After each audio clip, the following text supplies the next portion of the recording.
அனைவருக்கும் இனிய தமிழ் புத்தாண்டு நல்வாழ்த்துக்கள். எல்லாரும் நேரம் நல்லா வடை பாயசத்தோட சமைச்சி சாமி கும்பிட்டுட்டு சாப்பிட்ருப்பீங்க.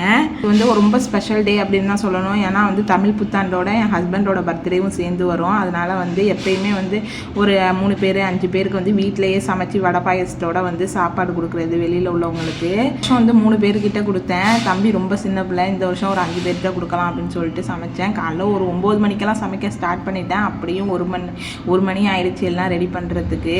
என் ஹஸ்பண்டுக்கு பர்த்டே அப்படிங்கிறதுனால அவங்கள வந்து எந்த ஹெல்ப்புக்கும் கூப்பிட்டுக்கல, நானே எல்லாம் சமைச்சிட்றேன் அப்படின்னு சொல்லிட்டு அதனால் 1 மணி ஆயிடுச்சு. தம்பியை மட்டும் ஹஸ்பண்ட் பார்த்துக்கிட்டாங்க. சாம்பார், அப்புறம் ஒரு 3 பொரியல், புடலங்காய், முட்டைக்கோஸ் பொரியல், அப்புறம் இந்த உருளைக்கிழங்கு மசாலா, வடை, பாயசம் எல்லாமே, ரசம் எல்லாமே செஞ்சுருந்தோம். நல்லபடியாக சாமி கும்பிட்டுட்டு எல்லாமே பார்சல் பண்ணி கொடுத்தோம்.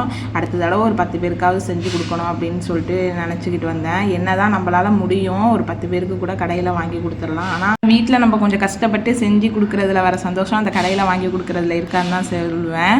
நம்ம வந்து ஒரு 3 பேருக்கு கொடுத்தாலுமே நம்ம வீட்டில் செஞ்சு கொடுத்து பாருங்களா, அது ஒரு தனி திருப்தியாக தான் இருக்கும்.